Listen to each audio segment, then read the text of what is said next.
और वर्तमान में वही भगवान परम पूज्य सद्गुरुदेव भगवान संत ज्ञानेश्वर स्वामी सदानंद जी परमहंस के रूप में। देखिए, तीन की मान्यता तो आप स्वीकार करते हैं। विष्णु जी को सारे शास्त्र गाते हैं, आप मानते हैं। राम जी को भी आप स्वीकार करते हैं, कृष्ण जी को भी आप स्वीकार करते हैं। लेकिन वर्तमान में जो भगवान आए उनको आपके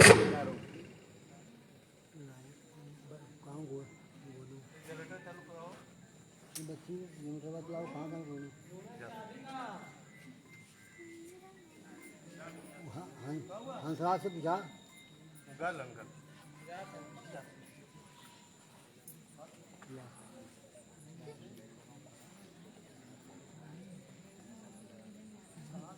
जब अच्छी बढ़ा के चलाओ।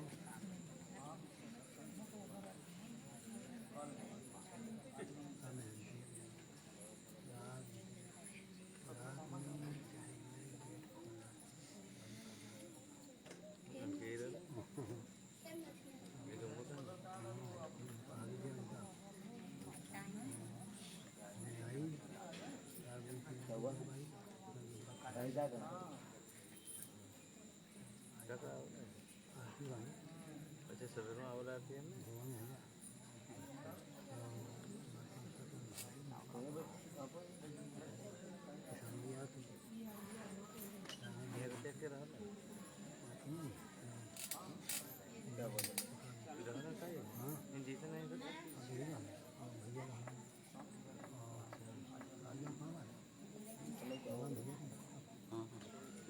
दीदी लोग जा रहे हैं।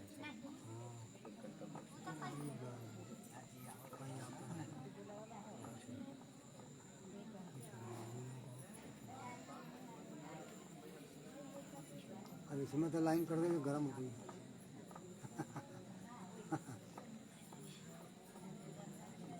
मारमा जी क्वेश्चन पूछने के लिए देखिए, हुआ महेंद्र जी बदामी नाम का पूछा था, हमको अच्छा लगा, हमको किसी ने बताया। मुझे ठीक है। सुमारू जी भी बोले हैं, आंटी बहन कहीं सुमारू जी कहाँ के हमको।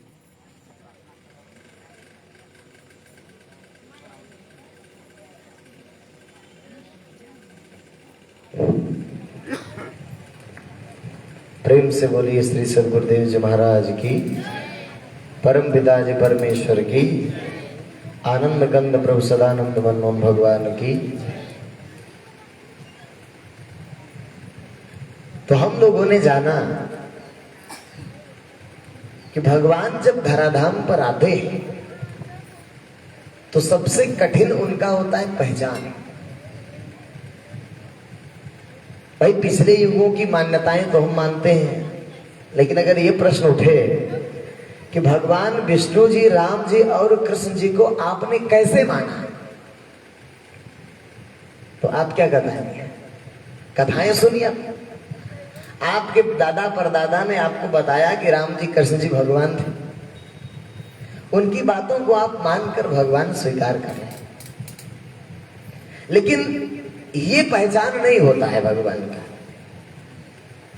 क्योंकि आपने तो सुना है ना, और ग्रंथ भी लिख दिए, ग्रंथ आपने पढ़ा है, लोगों के मुंह से सुना है, तो आप मान्यता स्वीकार कर रहे हैं। लेकिन परमात्मा का वास्तविक पहचान क्या होता है? जब भगवान आते हैं धरती पर तो उनको कोई स्वीकार नहीं करता कि भगवान है। बड़ा संदेहास्पद स्थिति होता है। जैसे कल हम आपको बताए, 2-3 आख्यान सुनाए थे, सती जी नहीं पहचान पाई कि भगवान है। गरुड़ जी भ्रमित हो गए पहचानने में कि भगवान। अर्जुन भगवान कृष्ण के साथ से बचपन से रहते थे, और अगर कोई ये कहे कि कृष्ण जी बहुत चमत्कारी थे इसलिए उनको भगवान कह दिया गया, तो ऐसा नहीं है। उससे पहले पहले बहुत बड़े बड़े चमत्कार लोगों ने किए। अगस्त्य मुनि को ले लीजिए, आप 2-4 लीटर पानी नहीं पी पाएंगे, लेकिन वो पूरा समुद्र पी गए। इससे बड़ा चमत्कार कुछ होगा? लेकिन उस चमत्कार को देखकर किसी ने उनको भगवान नहीं स्वीकार किया। अगर धन होता भगवान की पहचान, तो कुबेर से बड़ा धनी कौन है? इन कुबेर को भी भगवान की संज्ञा नहीं दी गई। अधिकाधिक शिष्य जिसके पास हो वो भगवान हो। अगर ये पहचान होती तो सौनक ऋषि के विश्वायतन में 88,000 शिष्य थे। खाली पढ़ते थे, लेकिन उनको भी किसी ने भगवान नहीं कहा। यानी भगवान की जो पहचान है वो क्या है? वो है तत्व का ज्ञान। वो तत्व ज्ञान क्या है? उस तत्व ज्ञान में परमात्मा अपने उस विराट का दर्शन कराते हैं, जिससे समग्र सृष्टि उत्पन्न होती हुई दिखाई देती है। सारी सृष्टि उन्हीं से स्थित है और अंततः सारी सृष्टि को वही विलीन कर लेते हैं। ये दिखाई देता है। सारा जड़ चेतन जगत उन्हीं से, जिनसे पैदा होता हुआ दिखाई देता है। संसार के वास्तविक दर्शन, संसार मिथ्या है, झूठ है। अब तक आप सुने, कहां उमा में अनुभव अपना, सत हरि भजन जगत सब सपना, ये आप सुने हैं, लेकिन कैसे संसार मिथ्या है, कैसे झूठ है, ये देखे नहीं है। इसको भगवान दिखाते हैं। ये शरीर क्या है, सरहस्य बताते हैं कि इसका वास्तविक रहस्य क्या है। इस शरीर में जो बोलने वाला जीवात्मा है उसको प्रत्यक्ष इस शरीर से बाहर निकाल कर दिखाते हैं, और आत्मा का भी दर्शन और परमात्मा के उस विराट का भी दर्शन कराते हैं। इस पांचों का जो दर्शन दीदार कराते हैं, उस ज्ञान का नाम है तत्व का ज्ञान। और वही जिसके पास होता है वो क्या कहलाता है? भगवान। तो उस ज्ञान को सतयुग में विष्णु जी ने दिया, त्रेता में उसी ज्ञान को भगवान रामचंद्र जी महाराज ने दिया, और द्वापर में उसी ज्ञान को भगवान कृष्णचंद्र जी महाराज ने दिया। और इस वर्तमान कलिकाल में परम पूज्य संत ज्ञानेश्वर स्वामी सदानंद जी परमहंस ने उस ज्ञान को अपने समर्पित शरणागत भक्त सेवकों को प्रदान किया। देखिए, आप पिछले युगों का जब इतिहास उठाकर देखेंगे तो बहुत सारे ऋषि महर्षि सतयुग में भी थे। अत्रि, पुलह, पुलस्त, भृगु, कृतु, याज्ञवल्क्य, वशिष्ठ, बहुत सारे ऋषि महर्षि थे। लेकिन ये सारे ऋषि महर्षि आध्यात्मिक थे। तत्व ज्ञान किसी के पास नहीं था। तत्व ज्ञान सिर्फ भगवान विष्णु के पास था। एक ही पूर्णावतार था पूरे सतयुग। जब त्रेता युग आया तो उस समय भी बहुत ऋषि महर्षि थे। कहीं जमदग्नि थे, कहीं अगस्त थे, कहीं वाल्मीकि थे, कहीं भरद्वाज थे, कहीं याज्ञवल्क्य थे, कहीं विश्वामित्र थे। लेकिन इन सबके पास भी तत्व का ज्ञान नहीं था, आध्यात्म का ज्ञान था। तत्व ज्ञान किसके पास था? भगवान रामचंद्र जी महाराज के पास। ऐसे ही जब द्वापर युग आया तो उसमें भी अन्य ऋषि महर्षि थे। सौनक जी थे, दुर्वासा जी थे, व्यास जी थे, जैमिनी ऋषि थे, बहुत सारे ऋषि महर्षि थे। लेकिन तत्व का ज्ञान किसी के पास नहीं था। वो किसके पास था? भगवान कृष्ण के पास। तो ऐसे ही वर्तमान स्थिति जब आप देखेंगे तो बहुत सारे गुरु, धर्मोपदेशक, संत महात्मा आपको वर्तमान में भी मिल जाएंगे। लेकिन इन किसी के पास जांच करना होगा कि किसके पास वो तत्व का ज्ञान है। तत्व का ज्ञान माने जिसमें परमात्मा का प्रत्यक्ष दर्शन हो, आत्मा का प्रत्यक्ष दर्शन हो, जीव का प्रत्यक्ष दर्शन हो, संसार और शरीर का भी प्रत्यक्ष इसके मिथ्यात्व का दर्शन है। उसको क्या कहते हैं? तत्व का ज्ञान। तो उस तत्व ज्ञान को वर्तमान में भगवान ने दिया, वो सदगुरुदेव भगवान संत ज्ञानेश्वर स्वामी सदानंद जी परमहंस। अब भगवान जब आते हैं धरती पर तो उनको कोई स्वीकार नहीं कर पाता है। भगवान कृष्ण ने गीता में जगह जगह भूत शब्द का इस्तेमाल किया। क्यों कहा भूत? जहां आदमी कहना होता है, मनुष्य कहना होता है, वहां भगवान कृष्ण क्या कहते हैं? भूता नाम। ये सब भूत प्राणी। भगवान कृष्ण ने गीता में सबको भूत क्यों कहा? मनुष्यों को। इसके पीछे रहस्य है। भगवान कृष्ण गीता में प्राणियों को, मनुष्यों को भूत क्यों कह रहे हैं? वो इसलिए कह रहे हैं क्योंकि वर्तमान में जब भगवान कृष्ण थे तो उनको कोई नहीं स्वीकार कर रहा था। अब देखिए कौन से आज ना दुनिया मान रही है भगवान कृष्ण को। पांडव तो थोड़ा बहुत स्वीकार करते थे, पांडव तो समझते थे, लेकिन 95% लोग ऐसे थे तो भगवान कृष्ण को भगवान नहीं स्वीकार करते। पूरा कौरव समाज ऐसा ही था, कहां स्वीकार करता? कंस नहीं स्वीकार करता था, जरासंध नहीं स्वीकार करता था, शिशुपाल नहीं स्वीकार करता था, रुक्मी नहीं स्वीकार करता था। 95% लोग भगवान कृष्ण को भगवान नहीं स्वीकार करते थे, जबकि वो थे परम ब्रह्म परमात्मा। भगवान कृष्ण को बड़ी कष्ट के साथ गीता में कहना पड़ा कि हे अर्जुन, अब जानान्ति माम मूढ़ा मानुषी तनुमा सतम। ये संसार के मूढ़ मनुष्य का शरीर धर के आने के नाते मुझे साधारण मनुष्य समझ रहे हैं। अब जानान्ति माम मूढ़ा मानुषी तनुमा सतम परम भावम अजानंत।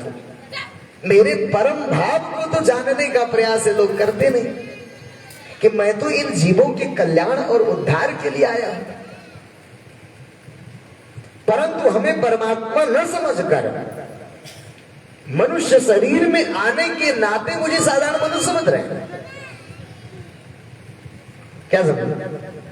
यह स्थिति आज नहीं, त्रेता युग में जब भगवान राम जी आए तब भी यही स्थिति थी। गिने चुने लोगों को छोड़कर किसी ने उनको भगवान स्वीकार नहीं किया, लेकिन लाभ वही पाया मोक्ष वाला जिसने वर्तमान में भगवान को स्वीकार किया। बात समझ आ रही? सतयुग में जब भगवान विष्णु आए, सतयुग में जब परमात्मा का अवतार विष्णु जी की शरीर से हुआ, और विष्णु जी यही आए आपके हरिद्वार के हर की पैड़ी पर, तो हर की पैड़ी पर जब भगवान आए तो उस समय बहुत ऋषि महर्षि थे। लाखों की संख्या में ऋषि महर्षि साधना में संलग्न थे, आंख बंद किए ध्यान कर रहे थे। भगवान जब आए तो वो कहे कि देखो मेरे पास वह ज्ञान है जिससे परमात्मा का दर्शन होता है, उसको ले लो। लेकिन एक भी ऋषि महर्षि उस तत्व के ज्ञान को लेने को तैयार नहीं हुआ। क्यों? क्योंकि वो क्या समझ रहे थे कि ये देवलोक वाले विष्णु जी भगवान के अवतार के रहस्य को तो समझे नहीं। जैसे विष्णु और महाविष्णु में अंतर है, थोड़ा समझिए इसे। ब्रह्मा, विष्णु और महेश, ये तीन जो टाइटल है, ये भगवान के पास जितने ब्रह्मांड हैं उतने ब्रह्मा है, उतने विष्णु है, उतने शंकर है। ये विराट दर्शन जब भगवान कराते हैं पूर्ण अवतार तो दिखाते हैं। काकभूषण जी को जब दिखाए तो अगणित लोकपाल जमकाला, अगणित भूधर भूमि विशाला, कोटिन चतुरानन गौरीसा, अगणित उडगन रग रजनीसा, अगणित लोकपाल जमकाला, अगणित भूधर भूमि विशाला, यानी करोड़ों ब्रह्मा। जब विराट दर्शन भगवान ने कराया तो एक ब्रह्मा नहीं, उस परमात्मा की सृष्टि में असंख्य ब्रह्मा है। जितने ब्रह्मांड हैं उतने ब्रह्मा, उतने विष्णु, उतने शंकर। प्रत्येक ब्रह्मांड में एक एक ब्रह्मा, एक एक विष्णु, एक एक शंकर को डिप्यूट किया गया है, उनको सर्विस दिया गया है, ड्यूटी दिया गया है कि आप इस ब्रह्मांड का चालन संचालन करो। ये तीनों, जैसे आपके गवर्नमेंट में भी 3 विभाग है ना, एक न्यायपालिका है, एक कार्यपालिका है, एक विधायिका है। सरकार में है ना 3 विभाग। तो ऐसे ही इधर ब्रह्मा विष्णु महेश का विभाग है, कार्यपालिका, न्यायपालिका और विधायिका। ब्रह्मा जी का क्या काम क्या है? उत्पन्न करना। विधायिका वाले ब्रह्मा जी, कार्यपालिका वाले विष्णु जी। जो उत्पन्न हुआ है उसकी रेख देख रक्षा व्यवस्था की जिम्मेदारी विष्णु जी। और न्यायपालिका यानी नष्ट विनष्ट करने के, जीवात्माओं को ले जाने लाना है, तो इसकी जिम्मेदारी किसको दी गई? शंकर जी को। तो अब ये लोग हेड ऑफ द डिपार्टमेंट है अपने विभाग के। मौत विभाग के हेड हैं शंकर जी, उत्पत्ति विभाग के हेड हैं ब्रह्मा जी, और पालन के हेड कौन है? विष्णु जी हैं। तो अब हेड काम नहीं करता है, काम करता है असिस्टेंट। तो एक एक असिस्टेंट इनको मिला है, असिस्टेंट काम करता है। और असिस्टेंट कौन है? ब्रह्मा जी के असिस्टेंट है विश्वकर्मा। सारा रचना विभाग वो देखते हैं, ब्रह्मा जी खाली राष्ट्रपति के रूप में रहते हैं। और विष्णु जी को जो सहायक मिला वो इंद्र मिले, और शंकर जी को जो सहायक मिला, क्योंकि उनका मौत विभाग था, तो यमराज मिला। यमराज के यमदूत है जो आप सभी के प्राणियों की जीवात्मा को शरीर से निकाल कर ले जाते हैं। लेकिन जो इस ब्रह्मांड है, जिस ब्रह्मांड में हम आप सभी लोग बैठे हैं, इस ब्रह्मांड में जो देवलोक के विष्णु जी थे, सतयुग में उन विष्णु जी के शरीर से वो परमात्मा क्रियाशील हुआ। बात समझिए आप।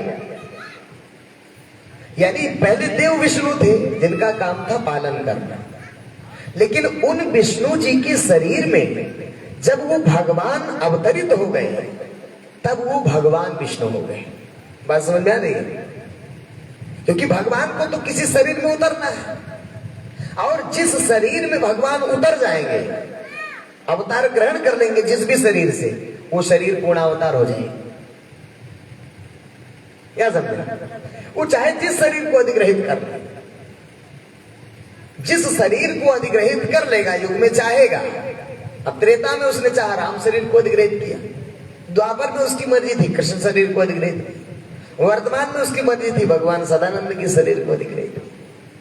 तो जिस भी शरीर में वो उतर जाएगा, वही भगवान का पूर्ण अवतार हो जाएगा। ना समझ में आ रही? तो इसमें जो ये ब्रह्मांड जिसमें आप बैठे, इसमें जो विष्णु देव विष्णु थे, उनके शरीर से परमात्मा क्रियाशील हो गए। जब परमात्मा क्रियाशील हो गए, तो उन विष्णु को उपाधि मिल गई महाविष्णु या भगवान विष्णु हो गए।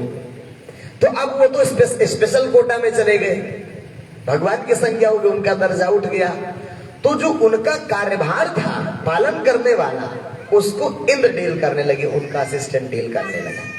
ना समझ में आ रही? तो सतयुग में जब भगवान विष्णु जी आए, तो लोग क्या समझ रहे थे कि ये देवलोक वाले विष्णु जी। ये रहस्य तो समझ नहीं पाए कि भगवान का अवतार विष्णु शरीर में हो गया। तो एक भी व्यक्ति ये नहीं स्वीकार किया कि विष्णु जी भगवान के अवतार हैं। जब कोई नहीं स्वीकार किया, तो भगवान ने किसको ज्ञान दिया? गरुड़ जी को ज्ञान दिया, पक्षीराज। एक नारद को ज्ञान दिया और ब्रह्मा जी को ज्ञान दिया। कौन सा ज्ञान? जिससे मोक्ष मिलता है, जिसका नाम है तत्व ज्ञान। तो पूरे सतयुग में ये तीन ही अंगुली पे गिनने वाले ज्ञानी हैं, और कोई उस तत्व ज्ञान को नहीं ले सका। ठीक उसी प्रकार जब त्रेता युग आया, अब देखिए त्रेता युग में जब भगवान आए विष्णु शरीर से, तो विष्णु जी को किसी ने स्वीकार नहीं किया। सब लोग अपना कोई ध्यान में लगा था, कोई साधन में लगा था, कोई तीर्थ व्रत स्नान में लगा था, लेकिन वर्तमान सत्ता को किसी ने स्वीकार नहीं किया। लेकिन वही विष्णु जी जब चले गए धराधाम छोड़कर अपने परम धाम को, जब भगवान पुनः परम धाम को वापस चले गए, तब लोगों ने कहना शुरू किया नारद जी ने कि क्या आंख मूंदे बैठे हो तुम लोग। अरे भगवान जो विष्णु शरीर में क्रियाशील था, वो देवलोक के विष्णु नहीं, वो परमात्मा उस शरीर में क्रियाशील था। अरे तत्व ज्ञान उनके पास था, जिससे परमात्मा के विराट का दर्शन होता है। उसको तो ले नहीं पाए आप लोग। नारद जी ने कहा हमने पाया है तत्व ज्ञान। और जब ऐसा कहकर नारद जी प्रचार करना शुरू किए, तब लोग सर पीटने लगे कि बताइए, हम लोग तो जाने नहीं पाए, कितने बड़े अभागे थे। भगवान आए और चले गए, हम लोग लाभ ही नहीं ले पाए। अब क्या होगा? तो चले गए भगवान, तो अब क्या करो? उन्हीं के नाम पे भैया जो कुछ करना हो करो। तो विष्णु जी के नाम पर लोग नाना प्रकार के यज्ञ करने लगे। लेकिन उस यज्ञ को कब करना था? जब भगवान थे, उनके नाम पर करना था। लेकिन उसमें नहीं किए, सतयुग में नहीं किए लोग। त्रेता विविध यज्ञ नर करही, प्रभु ही समर्पि कर्म भवत रही। उस पूजन को कब लोग किए? त्रेता में, जब चले गए विष्णु जी। अब त्रेता में सब लोग हाय विष्णु विष्णु विष्णु हरे विष्णु भज रहे हैं। लेकिन जब त्रेता का अंतिम आया और फिर पृथ्वी ने पुकार की और वही भगवान ने कहा कि मैं राम शरीर से आ रहा हूं। ये सब प्रकरण कल सुनाए थे ना आप। तो भगवान जब राम शरीर से त्रेता युग में आ गए तब लोग विष्णु जी को भजने में लगे थे। अब वर्तमान में राम जी हैं तो राम जी को कोई नहीं भज रहा, जबकि लाभ तो वर्तमान से मिलेगा ना, जो वर्तमान में है। भूत तो लाभ देगा नहीं, ऐसा है कि नहीं? तो अब जब भगवान रामचंद्र जी महाराज त्रेता में हैं तो उनको कोई नहीं भज रहा है। रावण जैसा प्रकांड विद्वान वह भी नहीं समझ पाया कि भगवान। कभी कभी तो उसको लगता था खरदूषण मोहिसम बलवंता तिन्हीं कुमारी बिनु भगवंता। खरदूषण तो मेरे समान बलवान थे, इनको भगवान के सिवाय और कोई नहीं मार सकता।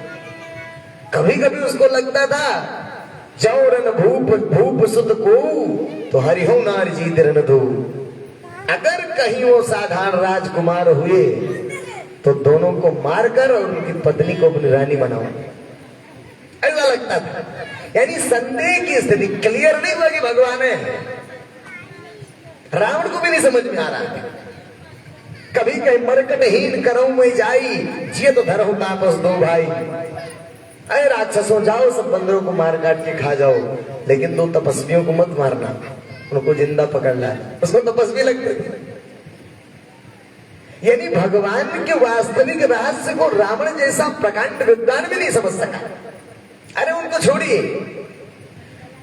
वशिष्ठ जी जो खुद पढ़ाते थे, जबकि ऐसा हुआ जब वशिष्ठ जी को ब्रह्मा जी ने उत्पन्न किया तो कहा कि तुम सूर्य वंश की पुरोहिती करो, सूर्य वंश में पुरोहित कर्म करो। ब्रह्मा जी ने जब वशिष्ठ जी को आदेश दिया तो वशिष्ठ जी ने कहा उपरोहित कर्म अति मंदा, वेद पुराण स्मृति कर निंदा। ये इतना निंदनीय कर्म है पंडित पुजारी वाला, उपरोहित वाला, और ऐसे कर्म में हमको क्यों फंसा रहे महाराज आप? पिताजी से कहे, अपने ब्रह्मा जी से। तो ब्रह्मा जी ने कहा जब न ले हो तब मोहि विधि मोही, कहा लाभ आगे सुत तो ही। बेटा अभी ले लो, आगे तुम्हें इसका लाभ मिलेगा। क्यों? परमात्मा ब्रह्मन रूपा।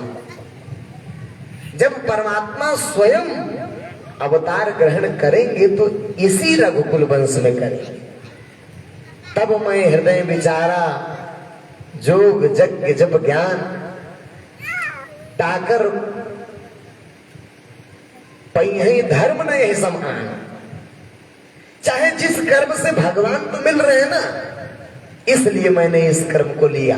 यानी वशिष्ठ जी को यह आभास था कि भगवान, तब भी गुरुत्व की महत्वाकांक्षा जो अंदर थी वशिष्ठ जी के, यही कारण था कि वशिष्ठ जी राम जी को भगवान कहकर दंडवत नहीं किए कभी। गुरुत्व का अभिमान, गुरु होने का एक अंदर अहम, क्योंकि अब उन्हीं से, अब भगवान तो मर्यादा पालक है वो तो, लेकिन अगर जान जाए कि ये परमात्मा है, परमेश्वर है, तो क्या समर्पण नहीं कर देना चाहिए उसके प्रति? लेकिन ये जान रहे हैं, ब्रह्मा जी ने पहले ही कहा था कि भगवान आएंगे उस वंश में। आभास भी वशिष्ठ जी को हो रहा, फिर भी सरेंडर नहीं कर रहे, समर्पण नहीं कर रहे, सेवा भक्ति में नहीं लगे उनके। जब भगवान रावण को मारकर वापस आए तब एक दिन हाथ जोड़कर आए वशिष्ठ जी, अकेले में एकांत में, कि चेला लोग देख न ले कहीं हमारा पोल खुल जाए। तब कहे नाथ एक वर मांगो राम कृपा कर दे। सारी कहानी बताई कि ब्रह्मा जी जब नहीं ले रहे थे तो ब्रह्मा जी ने कहा था ऐसा ऐसा होगा, तुम्हें भगवान आएंगे उस युग में, इसलिए मैंने लिया, नहीं तो इस उपरोहित कर्म को हम थोड़ी करते। यानी इतने तक रह गए, आगे नहीं बढ़े कि भक्ति सेवा भगवान की किया जाए और मोक्ष को प्राप्त किया जाए। सारे ऋषि महर्षि बैठे रह गए, लेकिन भगवान का लाभ मोक्ष कौन पाया? शबरी पाई। अधम ते अधम अधम अति नारी तीन मह मई मति मंद विचारी। अधम शबरी को मोक्ष और ज्ञान मिला, लक्ष्मण जी को मिला, हनुमान जी को मिला। यानी गिने चुने लोगों को क्या मिला? ज्ञान, तत्व का ज्ञान। तो भगवान परमात्मा जब सतयुग में आए विष्णु जी के रूप में, तब उनको किसी ने भगवान स्वीकार नहीं किया। जब भगवान त्रेता में राम शरीर से आ गए, तब लोग विष्णु जी को भजने में लगे। जो बीत गए उनको भजने में लगे। अब भगवान राम वर्तमान त्रेता युग में उपस्थित हैं, लेकिन कोई भगवान राम को स्वीकार नहीं कर रहा। वही गिने चुने लोग अंगुली पे, केवट ने स्वीकार किया, सुतीक्ष्ण ने स्वीकार किया, गिने चुने लोगों ने भगवान स्वीकार किया, शेष भगवान को स्वीकार नहीं करता। लेकिन वही हाल हो, भगवान हमेशा धरती पर रहते नहीं है। फिर जब परमात्मा अपने परम धाम को वापस चले गए और नारद जी ने जब, इधर हनुमान जी ने जब प्रचार करना शुरू किया, क्या आंख मूंदे बैठे हो आप लोग, भगवान तो राम शरीर से आए थे। ध्यान से कहीं भगवान मिलता है? अरे कितनों ध्यान कर लो, आत्मा के आगे उसमें कुछ है ही नहीं तो मिलेगा क्या? परमात्मा का दर्शन ध्यान से नहीं हो सकता। जब सभी ऋषि महर्षियों के पास जा जाकर ये बताना शुरू किए हनुमान जी कि अरे तत्व का ज्ञान तो भगवान राम जी के पास था, भगवान के पूर्णावतार थे वो, हम लोगों ने तत्व ज्ञान पाया, आपको क्या मिला? आप तो आध्यात्मिक बने बैठे रहे, आंख बंद किए। जब जा जाकर के ऋषि महर्षियों को बताना शुरू की, तब फिर से वही ग्लानि वाला भाव कि बताओ हम लोग तो जाने नहीं पाए, भगवान चले गए धरती से। अब क्या हुआ?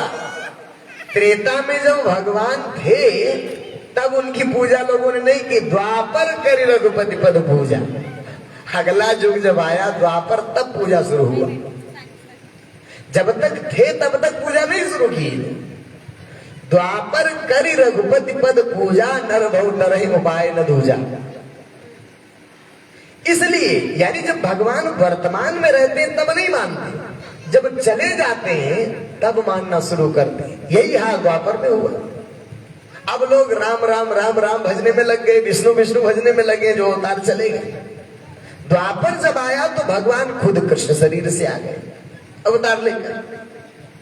जब भगवान कृष्ण शरीर से आए तब तो कृष्ण कृष्ण भजना चाहिए था ना, लेकिन उस समय एक स्वर से सबके सब विरोधी हो गए।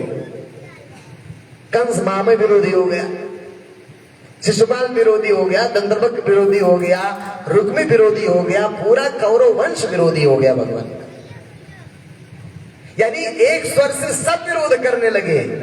भगवान पे विरोध करने वाला भी है, उसके तो शरणागत होकर ज्ञान लेना चाहिए, लेकिन सब भगवान ने स्वीकार कर रहे हैं, जबकि भगवान कृष्ण सामने है।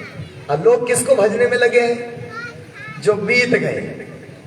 तो बीतने वाले को भूत कहते हैं। बीतने वाले को क्या कहते हैं? भूत, जो बीत गया। इसलिए भगवान कृष्ण ने सबको भूत भूत कहा। गीता में भगवान ने जगह जगह भूत शब्द का इस्तेमाल क्या किया? मत्स्यधानि सर्वभूतानि नचा मत्स्यधानि सर्वभूतानि पश्चिमे योगमेश्वरम भूत भिन्न च भूतस्थो ममात्मा भूत भावना। यानी स्थान स्थान पर भगवान गीता में भूत शब्द का प्रयोग कर रहे हैं। क्यों? इसीलिए क्योंकि जब वर्तमान में भगवान रहते हैं तब उनको कोई स्वीकार नहीं करता। जब भगवान चले जाते हैं तब लोग करना शुरू करते। वही था। अब द्वापर में भगवान कृष्ण साक्षात हैं, लेकिन लोग किसको भजने में लगे हैं? राम जी को और विष्णु जी को। इसलिए भगवान कृष्ण को बड़े कष्ट के साथ कहना पड़ा कि हे अर्जुन, अब जानन्ति मां मूढ़ा मानुषी तनुमाश्रितम्। ये संसार के मूढ़ मनुष्य परम भावम अजानन्तो मम्भूत महेश्वरम, मेरे परम भाव को तो जानने का प्रयास लोग करते नहीं। और मनुष्य शरीर में आने के नाते अर्जुन मुझे साधारण मनुष्य समझ रहे हैं। क्यों? तो भगवान कृष्ण जब चले गए ना धराधाम से, तो कितने लोगों ने, अंगुली पे गिनने वाले लोगों ने खाली स्वीकार किया कि भगवान है। किसने स्वीकार किया? अर्जुन ने। अर्जुन को भी नहीं समझ में आ रहा था कि क्या है। अर्जुन को जब भगवान कृष्ण ज्ञान देने लगे रणभूमि में खड़े होकर, अब अर्जुन को ज्ञान समझन ना आवे। भगवान कृष्ण बार बार उनसे कह रहे हैं कि जानो जानो देखो। अर्जुन को समझो कि अर्जुन तो खाली शरीर देख रहे थे बाहर। जो भगवान कृष्ण की शरीर ऊपर थी उनको तो शरीर दिखाई दे रहा था, क्योंकि ममेरा फुफेरा संबंध था, दोस्त सखा का भी संबंध था बचपन से। तो उनको खाली शरीर दिखाई दे, शरीर से आगे उनको कुछ दिखाई न दे। भगवान को कहना पड़ा, हे अर्जुन, जन्म कर्म च मे दिव्यम यो वेति तत्त्वतः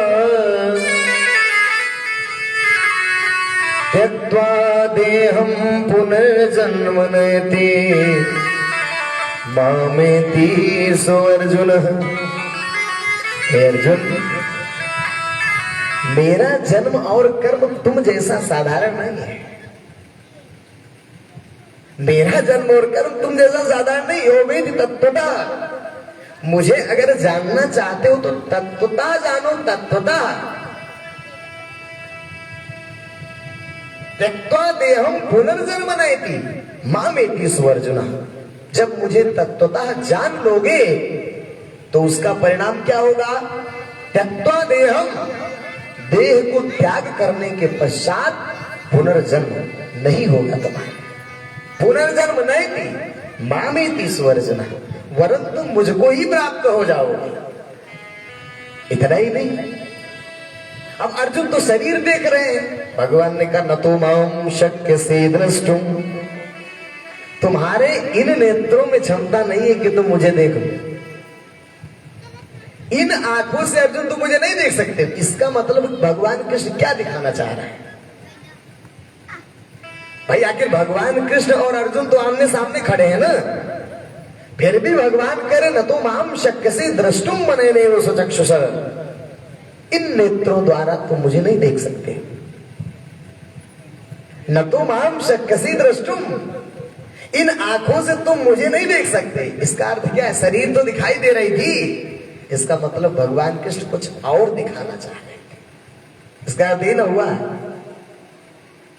भगवान कृष्ण तो सामने खड़े हैं, अर्जुन भी सामने खड़े, लेकिन दोनों खड़े हैं आमने सामने, फिर भी भगवान कह रहे तुम मुझे नहीं देख पा रहे हो और नहीं आंखों से देख सकते हो। क्या तुम जानना होगा, द्रष्टुम देखना होगा। कैसे? च तत्त्वेन, तत्व दृष्टि के द्वारा। प्रविष्टुम च परम तपः, तब क्या देखोगे? समग्र सृष्टि मुझसे उत्पन्न होती है और मुझी में स्थित है। जब भगवान ने कहा और दिखाया अपना विराट, तब अर्जुन क्या कहने लगे? त्वमादिदेवः पुरुषः पुराणः तमस्य विश्वस्य परम निधानम वेदाश्च वेद्यं च परम च धामं त्वया ततं विश्वमनंत रूपम्। प्रभु आप ही तो आदि पुरुष है। और वो दिखाने से पहले क्या कहते थे? सखेति मत्वा प्रसवं यदुत्तम, हे कृष्ण यादव हे सखेति। जब दर्शन नहीं किए थे उससे पहले क्या समझ रहे थे? सखा कहते थे, कृष्ण कहते थे, यादव कहते थे। सखेति मत्वा प्रसवं यदुत्तम, हे कृष्ण यादव हे सखेति। इन शब्दों का संबोधन करते, हे सखा, हे कृष्ण, हे यादव का संबोधन करते थे। इतना नहीं, अजानतम महिमानम तवेदम, अनजाने में उन्होंने कई बार तो अपमान भी किया भगवान कृष्ण का। क्यों? क्योंकि शरीर समझ रहे थे ना। लेकिन भगवान कितना सहनशील, जब दिखाए तब अर्जुन क्या कर, तमादिदेवः पुरुषः पुराणः, भाषा बदल गई। इसका अर्थ क्या है? भगवान को शरीर से नहीं जाना जा सकता। आप चाहें कि हम शरीर देखकर भगवान को पहचान ले, नहीं जान सकते। तो भगवान कृष्ण ने गीता में जगह जगह भूत शब्द का इस्तेमाल क्यों किया? इसीलिए किया। क्यों किया? क्योंकि जब भगवान रहते तब लोग नहीं स्वीकार करते। जब विष्णु जी थे तब लोग ध्यान लगाए बैठे थे, कोई स्वीकार नहीं किया। जब चले गए तब हरे विष्णु विष्णु नाम पे यज्ञ होने लगा। अब आ गया त्रेता युग। जब त्रेता युग में राम जी आए तो राम जी को लोग नहीं भज रहे, विष्णु जी को भजने में लगे लोग। राम जी जब चले गए तब लोग बताए, जब प्रचार हुआ कि राम जी भगवान के अवतार थे। खुद याज्ञवल्क्य जी भरद्वाज जी के संवाद में भरद्वाज जी नहीं समझ पा रहे, पूछ रहे राम कवन प्रभु पूछो तू ही। एक राम अवधेश को मारा, क्या वो जो अयोध्या में पैदा हुए थे वही राम थे क्या भगवान? ये भरद्वाज को नहीं पता, भरद्वाज ऋषि को नहीं पता है। पूछ रहे प्रभु स्वयं राम की अपर को, क्या वही राम थे कि कोई और राम थे? जाहि जपत त्रिपुरारी, जिसको शंकर जी भजते हैं, वो कौन राम थे? यानी उनको भी नहीं पता। लेकिन वही भगवान जब चले गए, वाल्मीकि जी ने रच के रख दिया रामायण, सारी दुनिया गाने लगी, राम राम करने लगी। जब थे राम जी तब नहीं स्वीकार किया। ऐसे द्वापर युग आए। अब भगवान कृष्ण आ गए, तो जब भगवान कृष्ण आए तब लोग भगवान कृष्ण को नहीं स्वीकार करें, लोग राम राम भज रहे हैं, कोई विष्णु विष्णु भज रहा है। इसलिए भगवान कृष्ण को कहना पड़ा, हे अर्जुन ये सब भूत है, भूत। भूत माने जो बीत गया उसी को भजते हैं, वर्तमान को नहीं भजने का प्रयास कर रहे हैं। और लाभ कौन देगा? वर्तमान लाभ देगा। क्यों? लाभ कौन देता है? लाभ वर्तमान देता है। अब आप मनमोहन सिंह के पास चले जाओ, कह दो हमारा एक काम है करवा दीजिए, कर पाएंगे? बहुत समय लगेगा उनको करवाने। लेकिन मोदी जी के पास जाइए, फटाक काम हो जाएगा। क्यों? क्योंकि मोदी जी वर्तमान है और मनमोहन सिंह भूत है। तो भूत से काम नहीं होता है, काम करता है वर्तमान। बात समझ में आई? ठीक उसी प्रकार इस जब वर्तमान कलिकाल आया तो वही भगवान सदानंद के शरीर से क्रियाशील हुआ, जिसको कल की अवतार हम लोग जाने समझे। तो अब कैसे पहचानोगे आप शरीर देख करके नहीं ये भगवान है? क्यों? भाई सतयुग में विष्णु जी को लोग नहीं पहचान पाए, त्रेता में राम जी को लोग नहीं पहचान पाए, द्वापर में कृष्ण जी को लोग नहीं पहचान पाए। जिसने पहचाना ज्ञान से पहचाना। कौन सा ज्ञान? वही विराट, जिसको दिखाने के बाद अर्जुन कहे तवारि देव पुरुष पुराण। उससे पहले तो सखा समझ रहे थे, मित्र समझ रहे थे, साले बहनों ही का संबंध था, अपना साला समझ रहे थे। तो ठीक उसी प्रकार वर्तमान में जब भगवान सदानंद शरीर से आए तो उन्होंने जिनको दिखाया, जिनको जनाया, वे लोग जान समझ पाए। उन्होंने क्या देखा, क्या दिखाया? वो विराट का दर्शन जो भगवान कृष्ण ने कराया, जो भगवान राम ने कराया, जो भगवान विष्णु ने कराया था। उसी विराट का दर्शन इस युग में जिसने कराया, परम पूज्य सद्गुरुदेव भगवान। आप घूम लीजिए, और जितने इस काशी में तो बहुत सारे विद्वान हैं। भरास ने तो सन 80 में पूरी काशी को ललकारा था कि है कोई एक विद्वान जो कह दे मैं कि जीव जानता हूं, इस शरीर में जो बैठा जीवात्मा है, मैं जीव जानता हूं, मैं जीव दिखा सकता हूं। इस काशी का एक विद्वान नहीं कह सकता है, क्योंकि विद्वता और चीज है और ज्ञान और चीज है। शास्त्र पढ़ करके आप विद्वान हो सकते हैं, ज्ञानवान नहीं हो सकते हैं। जिस शास्त्र का आप अध्ययन कर रहे हैं ना, वो अविद्या है। जिस वेद और वेदांत को पढ़कर आप ज्ञानी बने बैठे हैं, आप विद्वान बने बैठे, वो अविद्या है, अविद्या। देवर्षि नारद जब सनकादि के पास गए ज्ञान लेने, तो सनकादि ने प्रश्न किया कि बताओ तुम्हें आता क्या है? तो क्या कहे वो?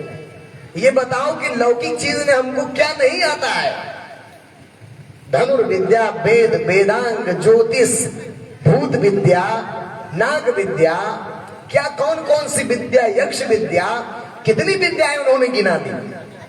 तो कहे ये सब जितना तुम जानते हो ना ये सब कचड़ा है, कचड़ा।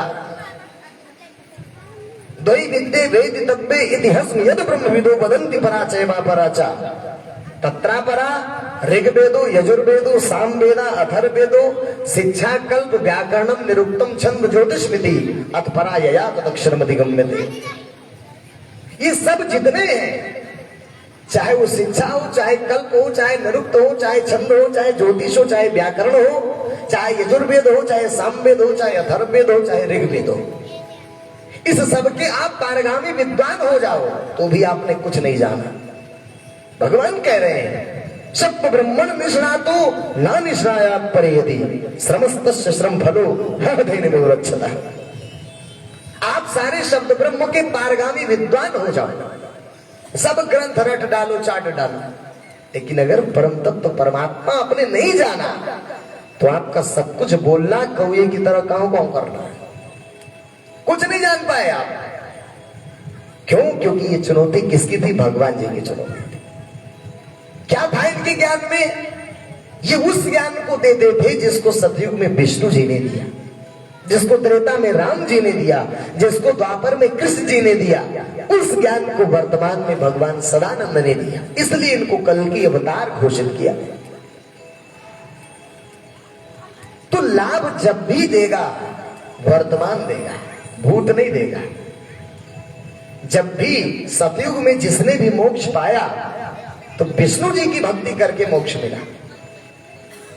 त्रेता युग जब आया तो राम जी की भक्ति करने से मोक्ष मिला, विष्णु जी की भक्ति करने वालों को मोक्ष नहीं मिला। ऐसे ही जब द्वापर युग आया तब जिसने कृष्ण, क्योंकि कृष्ण जी वर्तमान थे, तो जिसने कृष्ण कृष्ण भजा उसको मोक्ष मिला। राम राम और विष्णु कृष्ण वालों को नहीं, क्योंकि वर्तमान भगवान थे। और भगवान, जब भगवान कृष्ण चले गए ना धरती को छोड़कर, तो उस समय खाली इन्हें गुने लोग मानने वाले थे।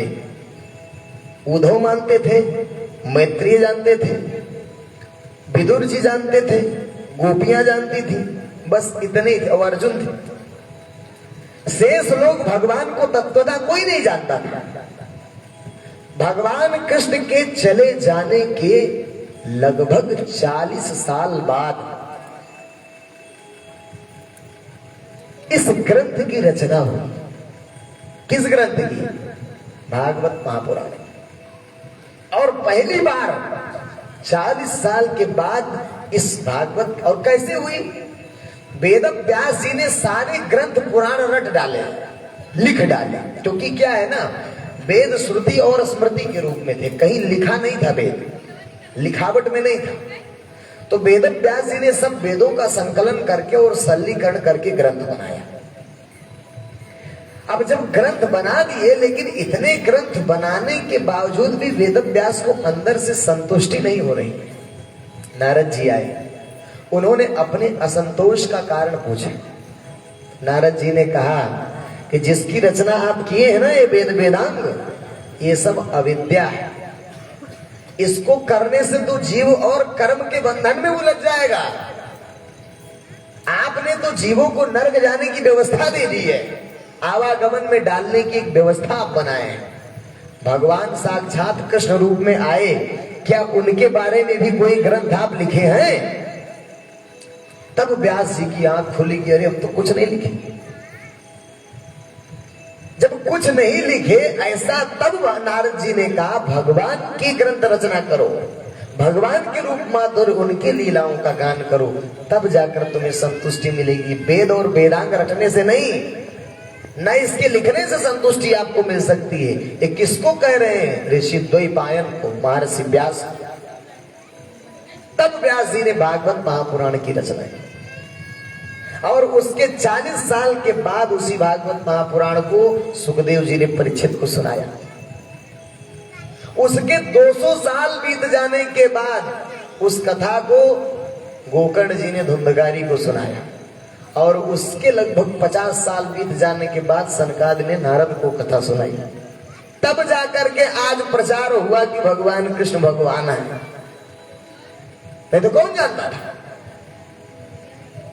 तो आज की स्थिति, वर्तमान में भगवान आए, उन्होंने अपने समर्पित शरणागत भक्त सेवकों को वो तत्व का ज्ञान दिया। क्या है तत्व का ज्ञान? जिसमें समग्र सृष्टि पैदा होती हुई दिखाई देती है। असंख्य ब्रह्मा, असंख्य विष्णु, असंख्य शंकर, इनकी उत्पत्ति, समस्त ब्रह्मांडों की उत्पत्ति, ये जीव का प्रत्यक्ष दर्शन, जो आपका अस्तित्व है, ये जो अंदर बोल रहा है ना बैठकर, ये क्या है? ये निकल जाएगा, शरीर मुर्दा हो जाएगा। उसको देखे कभी नहीं देख पाए, यानी अपने अस्तित्व को आज तक हमने नहीं देखा। भगवान जी दिखाते थे कि देखो तुम कौन हो, ये तो शरीर है तुम्हारा। ऐसे ही शरीर से अलग सूक्ष्म शरीर और ये स्थूल शरीर, दोनों को पृथक पृथक दिखाते थे। फिर यही नहीं, आत्मा का भी दिव्य दर्शन, दिव्य दृष्टि के द्वारा, दिव्यम ददामि ते चक्षु पश्चिमे योगमेश्वरम, दिव्य दृष्टि से उस आत्मा का दर्शन कराते थे। फिर तत्व दृष्टि देकर उस विराट परमात्मा का दर्शन कराते थे। इसी का नाम तत्व का ज्ञान है। तो इस आधार पर कल की अवतार भगवान सदानंद को भगवान कहा जा रहा है। और वर्तमान में जो आपको लाभ मिलेगा वो वर्तमान से मिलेगा।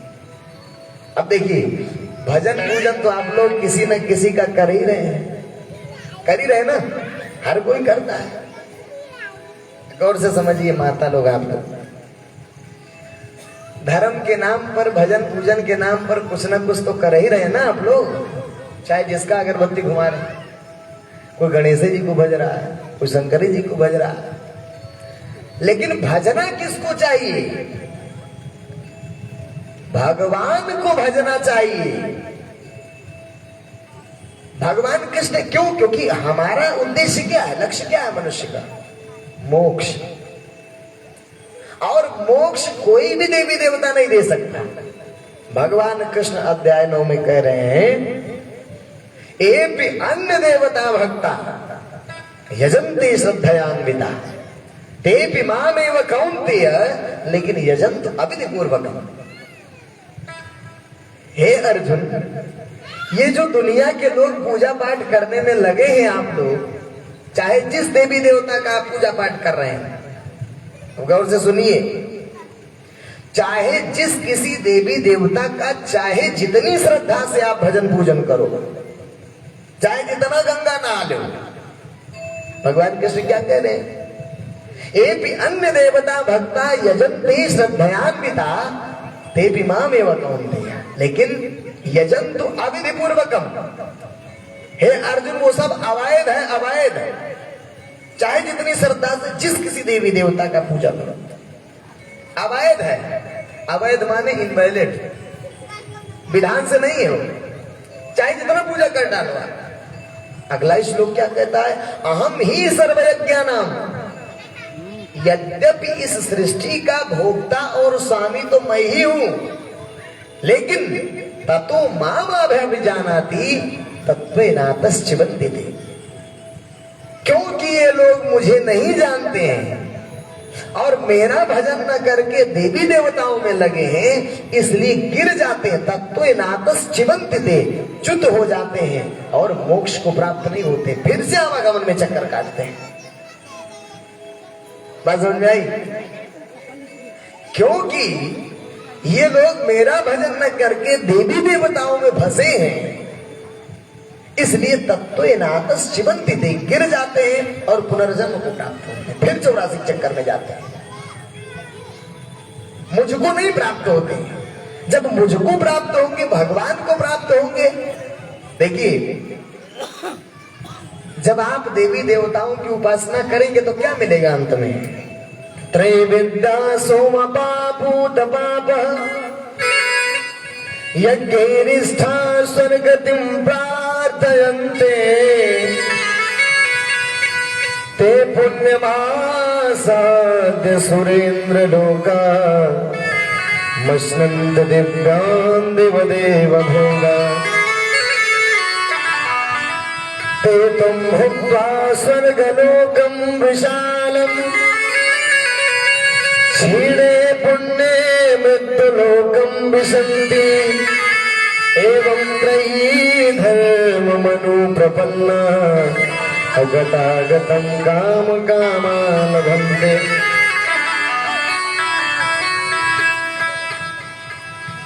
जो देवी देवता का पूजा पाठ आप लोग करते हैं, उसका फल क्या बनता है? उसका फल बनता है पुण्य। ऐसे आप हवन यज्ञ जब तब पूजा पाठ तीर्थ गए, स्नान गंगा नहाए, ये सब जितना भी आप शुभ कर्म करते हैं, इन शुभ कर्मों का परिणाम क्या होता है? फल क्या बनता है? पुण्य बनता है। गौर से समझिए आप लोग, इधर उधर दृष्टि ना दौड़ाएं। आज थोड़ा लेट भी हो जाएगा तो कोई बात नहीं, आज अंतिम दिन है, समझिए।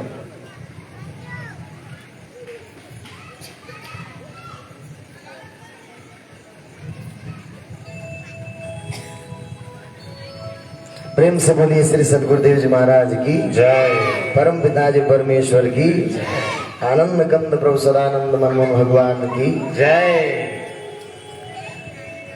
तो क्या कहता है श्लोक कि ये जितने भी कर्म हैं जिसको आप धर्म समझकर कर रहे हैं, ये धर्म नहीं है। भगवान विष्णु ने स्पष्ट मना कर दिया। तावत तब व्रत तीर्थ जप होमार्चनादिकम वेद शास्त्रागम कथा यावत तत्व न विन्दति। और हे गरुण तस्माद इत्यादिकम कर्म लोक रंजन कारकम। ये जो कर्म है ना, हवन यज्ञ जप तप पूजा पाठ तीर्थ व्रत स्नान उपवास, ये जो सारे कर्म है ना, ये लोगों को प्रसन्न करने वाले, मोक्ष नहीं देंगे। मोक्षस्य कारणम साक्षात तत्व ज्ञानम खगेश्वरम। एक खगेश्वर, मोक्ष का जो कारण है वो तत्व का ज्ञान है जो भगवान देते हैं, उससे मोक्ष मिलता है। यह हवन के जब तक पूजा पाठ और कर्मकांड से मोक्ष नहीं मिलता है। भगवान कृष्ण कह रहे हैं तो ये बेकार नहीं है। इसका फल क्या बनेगा? पुण्य। पुण्य बनेगा तो क्या होगा? ते तुम भुक्त्वा स्वर्गलोकम विशालम और क्षीणे पुण्ये मृत्युलोकम विशन्ति एवं त्रयी धर्म मनो प्रपन्ना गतागतम काम कामाल भन्ते। अर्थात जब आप ये पुण्य करेंगे, हवन यज्ञ जब तब पूजा पाठ तीर्थ व्रत स्नान, तो इसका फल बनेगा पुण्य। फल बनेगा क्या? पुण्य। तो पुण्य के प्रभाव से जब आप शरीर त्याग का त्याग करेंगे तो कहां जाएंगे? ते तुम भुक्त्वा स्वर्गलोकम विशाल। स्वर्गलोक में जाएंगे, स्वर्ग में जाएंगे। स्वर्ग में जाएंगे तो क्या होगा? स्वर्ग एक होटल है। ऐसे होटल में जब तक जेब में पैसा है तब तक आपको रखेंगे, फिर निकाल बाहर कर देंगे। तो ते तुम भुक्त्वा, तब तक आप स्वर्गलोक को भोगेंगे जब तक आपका पुण्य है। और छीणे पुण्य, जैसे पुण्य छीण हुआ मृत्युलोकम विशन्ति, फिर से आप इसी 84 के चक्कर में आ गए। मोक्ष कहां मिला? मुक्ति तो नहीं मिली ना, जिसके लिए मानव जीवन मिला था। मानव जीवन का पुरुषार्थ क्या है? धर्म अर्थ काम और अंत में मोक्ष। तो जब मोक्ष ही नहीं मिला तो मानव जीवन तो व्यर्थ हो गया। तो वैसे पुण्य को करने से क्या लाभ? इतना ही नहीं, भगवान ने कहा कि हे अर्जुन, अगर तुम बहुत यत्न करके साधना करके ब्रह्मलोक भी प्राप्त कर लोगे तो आ ब्रह्म भुवनालोका पुनरावर्तिनो अर्जुन। लेकिन मामुपेत्य तु कौन्तेय पुनर्जन्म न विद्यते। क्या कहे अर्जुन? ब्रह्मलोक भी यदि चले जाओगे तो वहां से भी तुम्हारा पतन होगा, यानी स्वर्ग से तो नीचे गिरना ही पड़ेगा, ब्रह्मलोक से भी वापस गिरना पड़ेगा आपको। वहां भी मोक्ष नहीं। ब्रह्मलोक शिवलोक यदि आप पहुंच जाते हैं तो वहां भी मोक्ष नहीं है, वहां से फिर से आना पड़ेगा आपको मृत्युलोक में। तो अर्जुन ने पूछा तो प्रभु मोक्ष कहां है? तो कहे मोक्ष है मेरे धाम में। तो कहे आपका धाम कहां है? तो भगवान ने कहा ना तद भासते सूर्य ना शशंको ना पावका यद गत्वा न निवर्तन्ते तद्धामं परमं मम। हे अर्जुन, मेरा धाम वहां है जहां पर सूर्य की रोशनी भी नहीं पहुंच सकती। ना तद्भासते सूर्य न शशंको, चंद्रमा की रोशनी भी उसको प्रकाशित नहीं कर सकती, न पावक, अग्नि की भी रोशनी वहां नहीं पहुंच सकती। इतना ही नहीं, यद गत्वा, जो वहां चला जाता है, ना निवर्तन्ते, वो दोबारा नहीं लौटता, यानी उसका आवागमन नहीं होता। तद्धामं परमं मम। अर्जुन, वो मेरा परम धाम है, मेरा परम धाम है जहां पर जाने के बाद जीव दोबारा वापस नहीं आता, अर्थात मोक्ष की प्राप्ति होगी। स्वर्ग से भी वापस आना है, नरक से तो वापस आना ही है, ब्रह्मलोक से भी वापस आना है, लेकिन माम वेत्त तो कौन्तेय पुनर्जन्म न विद्यते। मेरे धाम परम धाम को प्राप्त होने के बाद जीव दोबारा वापस नहीं आता। तो परम धाम कैसे जाओगे? वर्तमान जो अवतार आया है उसको भजने से परम धाम मिलेगा। वर्तमान जो भगवान सत्ता आई है वो आपको परम धाम ले जाएगी। शेष कोई क्रिया, कोई कर्म आपको मुक्त नहीं कर सकता है, मोक्ष नहीं प्राप्त कर सकता। मोक्ष जब भी देगा वर्तमान देगा, भूत मोक्ष नहीं देगा। आप एक बात सोचिए ना, एक चीज आप सोचिए, सहज जिसको आपने जाना नहीं, जिसको आपने देखा नहीं, उसकी भक्ति आप कैसे करेंगे? किसी अविवाहित लड़की से कहा जाए, किसी अविवाहित बालिका से कहा जाए कि तुम अपने पति का ध्यान करो, तो किसका ध्यान करेंगे? जब अविवाहित है, विवाह हुआ ही नहीं, पति को जानी ही नहीं, देखी नहीं कि उसका रंग रूप कैसा है, तो कैसे उसको भजेगी पति? ऐसा है कि नहीं? अगर विवाह से पहले उससे कहो कि पति का ध्यान करो, तो किसका ध्यान करेगी जब पति है ही नहीं? तो कल्पना कर सकती है ना, कल्पना करके एक इमेजिनरी तस्वीर बना लेंगे, ऐसा ही होता तो ठीक होता। लेकिन जब उसका विवाह हो जाएगा, निश्चित हो जाएगा कि नहीं यही पति है, और उसके साथ 2-4-6 महीने रह लेगी, तब उसको ध्यान करने की जरूरत नहीं है, साजे उसके दिमाग में घूमेगा। ऐसा है कि नहीं? इसलिए शास्त्र कहते हैं, जानई बेनो न होय परती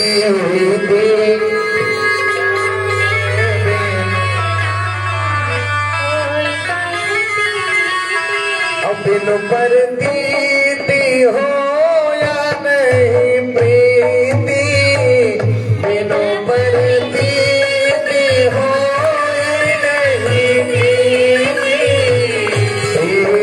बिना नहीं भक्ति गहराई, प्रीति बिना नहीं भक्ति गहराई। में खगपति जगत चिकनाई, में खगपति जगत चिकनाई, प्रीति बिना नहीं भगति रहाई, प्रीति बिना।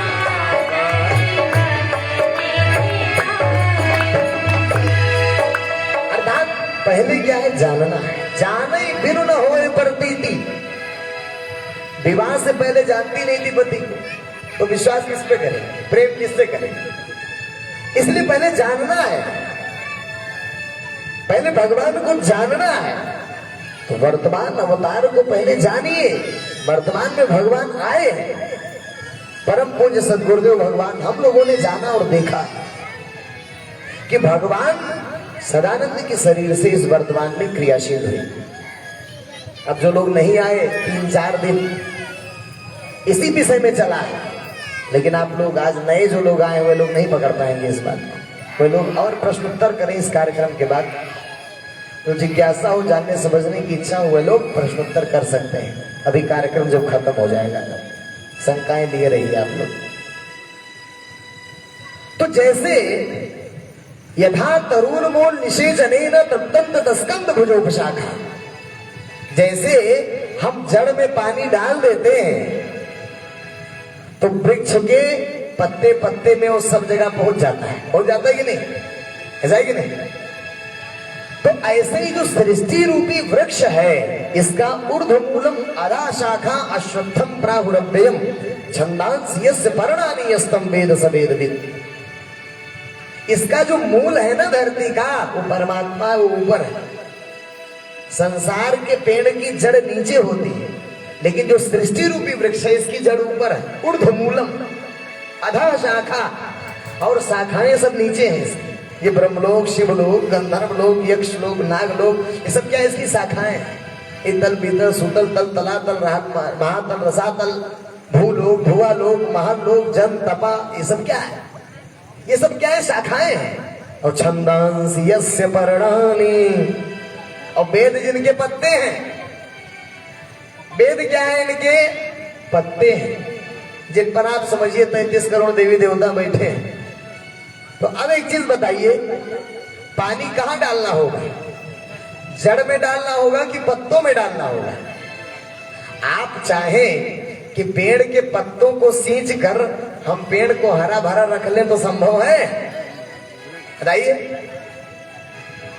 पेड़ के पत्तों पर आप पानी देकर डालेंगे तो आपको दुनिया बेवकूफे न कहेगी। अरे पानी जड़ में डाल दो ना। यथा तरुर मूल निषेचन ना, जैसे उस तरु के हम मूल में निषेचन करते हैं जब, तो तृप्तन तस्कंद भुजोपशाखा, तो फिर तना में अपने आप पहुंच जाता है, जड़ में अपने आप पहुंच जाता है, और पत्तों में अपने आप। अलग से पत्तों को सींचने की आवश्यकता नहीं है। ठीक उसी प्रकार परमात्मा जड़ है, खाली परमात्मा को आपको भजना है। परमात्मा को जब आप भजेंगे तो फिर आपको अलग से अन्य देवी देवताओं की उपासना की आवश्यकता नहीं है। किसी भी देवी देवता का यजन नहीं, सिर्फ एकमात्र भगवान का यजन करना है। कह रहे भगवान, यान्ति देवव्रता देवान अपित्रयान्ति पितृव्रता भूतानि यान्ति भूतेज यान्ति मध्याजिनो अभिमाम।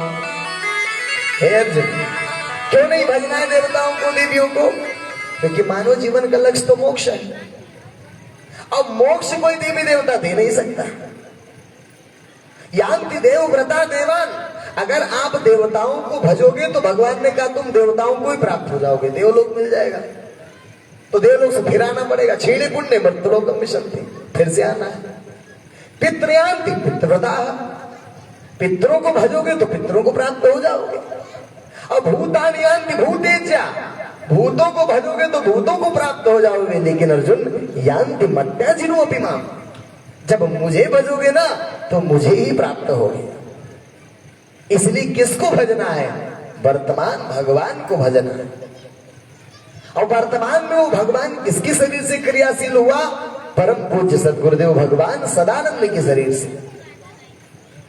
इसलिए देखिए, एक बात जान लीजिए, आप अगर ऐसा सोचते हो कि हम देवी देवताओं का पूजा छोड़ देंगे तो कुछ अनिष्ट हो जाएगा, ऐसा बात नहीं है। क्या जड़ में पानी डालने से पेड़ सूख जाएगा? ऐसा संभव है? अरे जड़ सबको दे रहा है, सारा पोषण जड़ से मिल रहा है। चाहे जो भी देवी देवता हो धरती के, उन सबको पोषण कहां से मिल रहा है? परमात्मा से मिल रहा है। एक बार देवासुर संग्राम में देवताओं को भयंकर अभिमान हो गया। विजय तो भगवान ने दिलाई थी। तो जब देवासुर संग्राम में देवता लोग जीत गए तो अब कहीं इंद्र कह रहे हैं कि अरे हमने तो सब सारा पौरुष दिखाया है, इन भुजाओं में इतनी ताकत थी इसलिए युद्ध जीता गया। कहीं वरुण देव अपनी भुजा उठाकर कह रहे हैं कि इन भुजाओं की ताकत से युद्ध जीता गया है। तो कहीं कोनो देवी देवता तो कहीं कोनो देवता अपना अपना बाह पुजवा रहे हैं। भगवान ने सोचा कि ये सब तो अभिमानी हो गए, सारी क्षमता शक्ति मैंने दिया, परमात्मा ने दिया, और ये सब अपना अपना बनाकर बैठ गए कि हम ही सब जीते। तो भगवान को घमंड तोड़ना था। जन अभिमान न राखे काऊ, सुनो राम के सहज स्वभाव।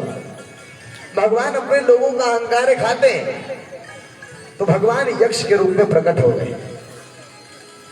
देखा बड़ा दिव्य यक्ष प्रकट हुआ है। इंद्र ने कहा कि जाओ देखो, पूछो ये कौन है, बड़ा दिव्य दिखाई दे रहा है, कौन है ये, परिचय लेकर आओ। तो कौन गया? पहले भेजे अग्नि देवता को, जाओ भैया आप ही देखो जाकर। अग्नि देवता गए तो पूछा गया क्या सामर्थ्य है आप में, कौन है आप? यक्ष ने पूछा अग्नि से, कौन है आप? अब अग्नि को जैसे लगा कि ये तो हमारा अपमान कर रहा है। अरे तुम्हें नहीं पता हम कौन है? हम प्रसिद्ध अग्नि हैं, हमारा ही रहस्यात्मक नाम जात वेदा है। अरे सारी दुनिया जानती है, तुम कहां से आ गए कि हमको नहीं जानते हो? यक्ष ने कहा अच्छा तुम जात वेदा हो, क्या सामर्थ्य है तुम्हारे पास?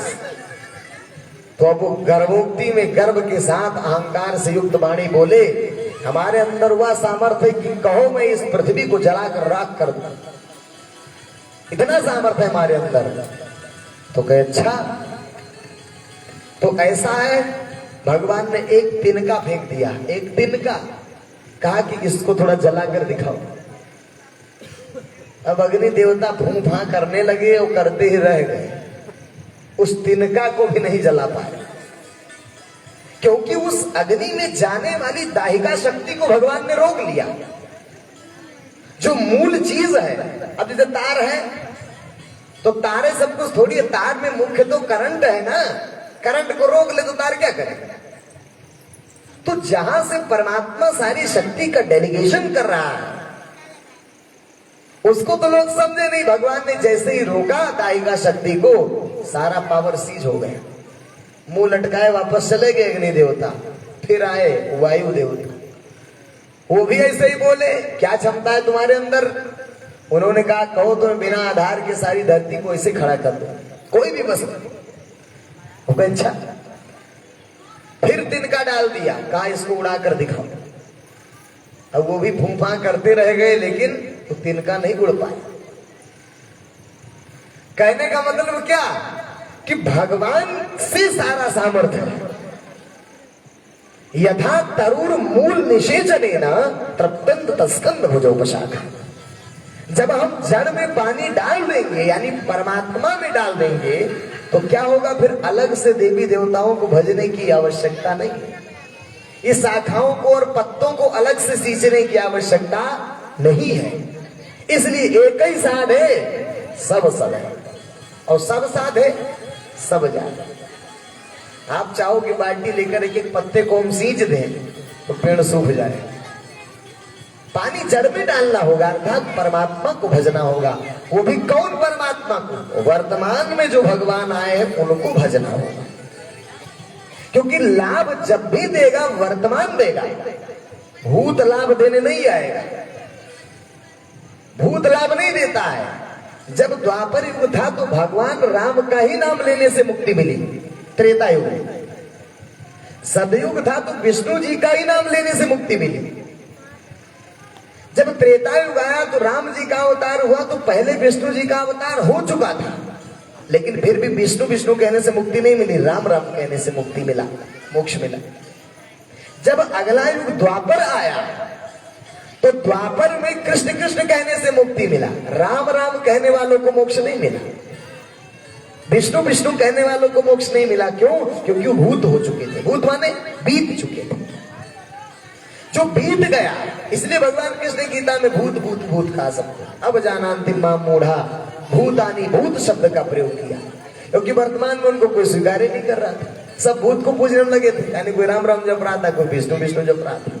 साक्षात वही राम और विष्णु वाला भगवान कृष्ण शरीर में आया, लेकिन कोई स्वीकार नहीं कर पा रहा। तो उसी प्रकार वर्तमान में भगवान सदानंद का पदार्पण हुआ, जो क्या है?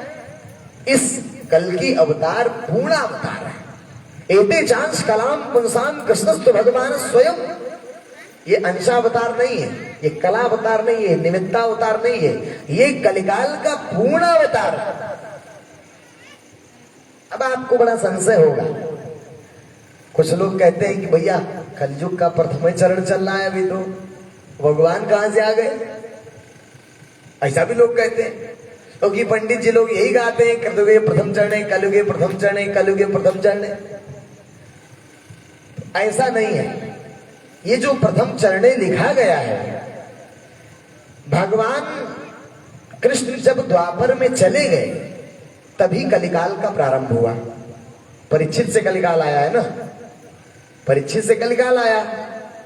और परीक्षित अर्जुन का पोता था और अर्जुन और भगवान कृष्ण समकालिक थे, कई समय के थे। तो जब इसको लिखा गया, ग्रंथ की जब रचना व्यास जी ने किया, उस समय कलयुग का प्रथम चरण चल रहा था। तो उन्होंने लिख दिया कलयुगे प्रथम चरण चल रहा। तो अब वो तो ग्रंथ आज तक लिखा है वही। 1000 साल बीता तो भी लिखा है कलयुगे प्रथम चरण, 2000 साल बीता तो भी लिखा है कलयुगे प्रथम चरण, 4,32,000 वर्ष पूरा बीत गया और अभी तक वही लिखा है कलयुगे प्रथम चरण। बदलेगा कौन उसको? तो 4,32,000 पूरा बीत गया। ये कलयुग नहीं है, कलयुग जा चुका है। अब कृतयुग प्रारंभ हो गया है। ये किसका है? कृतयुग का पहचान समझिए आप, प्रमाण लीजिए। कलयुग और कृतयुग। कृतयुग माने सतयुग के प्रथम चरण को कृतयुग कहते हैं। तो ये जो वर्तमान समय चल रहा है, कलयुग जा चुका, प्रभाव नहीं दिख रहा है आपको। कलयुग की पहचान थी कलि 12 बार दुकाल परे, बिन अन्न दुखी सब लोग मरे। कलयुग में इतनी दरिद्रता और गरीबी थी कि खाने तक के लाले रहते थे लोगों के पास। लेकिन आज देखिए कितनी संपन्नता है। कोई घर ऐसा नहीं होगा जहां 2 मोटरसाइकिल ना हो। ये संपन्नता, ये समृद्धता, ये कलयुग की पहचान नहीं है, ये कृतयुग की पहचान है। इतना ही नहीं, और प्रमाण लीजिए। कलयुग जोग न यज्ञ न ज्ञाना। कलयुग में तीनों नहीं था, ना तो योग था, ना यज्ञ होता था और ना ज्ञान का प्रचार होता था। आज देखिए तीनों हो रहा है। 21 जून को विश्व योग दिवस लागू हो गया, आपको पता हो तो। सारा विश्व योग दिवस मनाता है। और जो देखो वही आंख मूंदे कर रहा है। ध्यान मेडिटेशन सेंटर जगह जगह खुलने लगे, योग करने में लोग लगे। ये कलयुग नहीं, ये कृतयुग की पहचान है। और जगह जगह यज्ञ हो रहे हैं। और ज्ञान का मसाल तो हम लोग सदानंद तत्व ज्ञान परिषद वाले लेकर के आगे बढ़े रहे हैं। और पहचान लीजिए, कृतयुग सब योगी विज्ञानी। ये पहचान किसका है? कृतयुग का। योग और विज्ञान ये दोनों अपने चरम पर होगा। आज के 40 साल पहले विज्ञान शून्य था। देखिए आप, एंड्रॉयड फोन की तो कल्पना नहीं की जा सकती थी। अभी 2005-6 में जब सुनता था कोई, 7, 8, 10 की बात है कि भाई एक ऐसा भी फोन चला है जिससे चेहरा देखकर बात हो, तो बड़ा आश्चर्य लगता है, ऐसा भी होता है। आज देखो 500 रुपए की मजदूरी करने वाला भी एंड्रॉयड फोन से सेल्फी ले रहा है। ये क्या है? ये विज्ञान का कमाल है। ये क्या है? कृतयुग सब योगी विज्ञानी। विज्ञान भी अपने चरम पर पहुंच गया और योग दिवस भी लागू हो गया 6 जून को। सब योग कर रहे हैं। अधिकतर संस्थाएं साधना प्रधान है, योग प्रधान हो गया। तो योग और विज्ञान एक किसका पहचान है? कृतयुग सब योगी विज्ञानी। एक कृतयुग का पहचान है। कृतयुग माने सतयुग। और एक प्रमाण ले लीजिए आप। यदा चंद्रस्य सूर्यस्य तथा त्रिश बृहस्पतिर एक राशो समेष्यन्ति तदा भवन्त तत्कृतम। भागवत महापुराण का श्लोक है, 12वें स्कंद का, शायद 24वां श्लोक है, दूसरे अध्याय का। क्या कहता है श्लोक? ये ज्योतिषी गणना है। यदावतीर्णो भगवान कल्कि धर्मपति हरि। जब ये संजोग आएगा तो कल्कि अवतार हो जाएगा और वो कल्कि इस सारी कुव्यवस्था को सुधार कर और सुव्यवस्था लाएगा। नहीं दिखाई दे रहा आपको परिवर्तन? आपके उत्तर प्रदेश में इतना भीषण करप्शन था योगी राज आने से पहले, गुंडों से त्राहिमाम था पूरा उत्तर प्रदेश। आज देखो अपराध करके कोई बच नहीं सकता है। आज अपराध पर इतना नियंत्रण हो गया है हाँ, अब इसका प्रभाव थोड़ा सा आपको दिखाई देने में भी समय, थोड़ा सा और समय लगेगा, ज्यादा नहीं। 30-40 साल में तो ऐसा आप देखेंगे सतयुग दिखाई देने लगेगा। भगवान जी का कहना था एक भी पापी कुकर्मी धरती पर खोजने से नहीं मिलेगा, वो समय आ रहा है। हम लोग भजन गाते हैं, सत्पुरुषों का राज बनेगा और पापी नहीं बच पाएगा, परम प्रभु की है या वाणी, जल्द ही सतयुग छाएगा। भगवान जी का कहना था बस कुछ समय और रुक जाओ, इस धरती पर एक भी अत्याचारी, अन्यायी, जोर जुल्म और पाप कुकर्म वाला खोजने से नहीं मिलेगा। क्यों? क्योंकि अब सतयुग लग गया है। युग का प्रभाव एक भी भ्रष्टाचारी को नहीं रहने देगा। उस समय दिखाई दे रहा है, नहीं दिखाई दे रहा आप लोगों को? कितना तेज गति से परिवर्तन हो रहा है। अब अभी देखिए, अभी तो बहुत कुछ होगा। ये धरती पर जितने ठसाठस भरे हैं लोग, इतने नहीं रहेंगे। 50% पॉपुलेशन भी नहीं रहेगी, लाखों लोग मारे जाएंगे। भगवान जी कहते थे अब धरती पर अन्यायी, अत्याचारी और जोर जुल्म अब नहीं रहने पाएगा। अब या तो सत्य को स्वीकार करना होगा, अन्यथा धरती छोड़ना होगा। ये युग क्रांति की बेला है, युग परिवर्तन की बेला है। इसमें असत्य, अधर्म, अन्याय, अनीति वाले अब ज्यादा दिन तक चलने वाले नहीं, क्योंकि सतयुग आ चुका है। तो क्या कह रहा है युग? यदा चंद्रस्य सूर्यस्य तथा दृश्य बृहस्पतिर एक राशि समेशंत तदा भवंत तत्कृतम। जब सूर्य, चंद्रमा और बृहस्पति, ये ज्योतिषीय गणना है, ये तीनों पुष्य राशि के एक राशि पर पुष्य नक्षत्र के प्रथम पल में प्रवेश करते हैं, उस समय से सतयुग का प्रारंभ हो जाता है। ये सतयुग ये आया है लगभग 54-55 के आसपास। अभी एग्जैक्ट डेट इसका निकाला जा रहा है, 1954-55 में आ चुका है। तभी कल की धर्मपति और भगवान 1948 में परमात्मा का पदार्पण इस धरती पर हो गया। बात समझ में आई आप लोगों की? थोड़ा सा विलंब इसलिए लग रहा है, आपकी नजर में विलंब हो रहा है, वास्तव में विलंब नहीं, बहुत तेज गति से काम चल रहा है। क्योंकि युग बहुत लंबा है, 17,28,000 वर्ष का सतयुग है, छोटा मोटा नहीं है। कलयुग सबसे छोटा था, 4,32,000 वर्ष का। तो आपकी नजर में बहुत समय लग रहा है, लेकिन जब आप युग की दृष्टि से देखेंगे तो बहुत समय नहीं लग रहा है, बहुत जल्दी परिवर्तन हो गया। आप आज के ज्यादा नहीं 25 साल पहले की स्थिति देखिए और आज की स्थिति देखिए, कितना बड़ा परिवर्तन आपको दिखाई दे रहा होगा। ये सब क्या है? ये ज्ञान की दृष्टि से जब आप देखेंगे तो आपको और स्पष्ट दिखाई देगा। तो भगवान जब कल की अवतार भगवान सदानंद आए, तो अब मूल बात हम लोग बता दें, फिर विराम करेंगे, दीदी हमारी आएंगी, आप लोगों को संस्थागत परिचय देंगे, तत्पश्चात कार्यक्रम विराम होगा। मूल चीज आप लोग जान लीजिए, मोक्ष का विधान, मोक्ष कैसे प्राप्त होगा, इसके सिवाय दूसरा कोई मार्ग ही नहीं है। आपको बता दो ये चाहे जितना यजन करो, आदि शंकराचार्य जी कह रहे वदंतु शास्त्राणि, कितना भी शास्त्र पढ़ो, यजन तो देवानि, कितना भी देवताओं का यजन करो, कुर्वन्ति कर्माणि, चाहे जितना हवन यज्ञ जब तक पूजा पाठ शुभ कर्म करो, आत्मैक्य बोधेन बिना विमुक्त न सिद्धति ब्रह्म शतान्तर्य। चाहे जितना ये कर्म करते रहो, हवन यज्ञ जब तक पूजा पाठ, तीर्थ व्रत स्नान, जब तक आत्मा परमात्मा के एकत्व का बोध नहीं होगा, यानी परमात्मा को आप नहीं जानेंगे, वर्तमान की भक्ति सेवा से आप नहीं सटेंगे, तो क्या होगा? न सिद्धति ब्रह्म शतान्तर्य। अभी 100 ब्रह्माओं की आयु बीत जाने पर भी मुक्ति नहीं हो सकता है। 100 ब्रह्माओं की आयु यानी 100 ब्रह्मा चले जाएं तब भी मुक्ति नहीं हो पाए। ये कई उपाय है वर्तमान भगवान को जानना और उनकी भक्ति सेवा में लग जाना। तो भगवान ने क्या विधान दिया? मोक्ष का समर्पण और शरणागति। यदि मोक्ष चाहिए तो टोटल सरेंडर करना पड़ेगा अपने आप। वर्तमान अवतार के प्रति। किसी भी युग में यही स्थिति रही।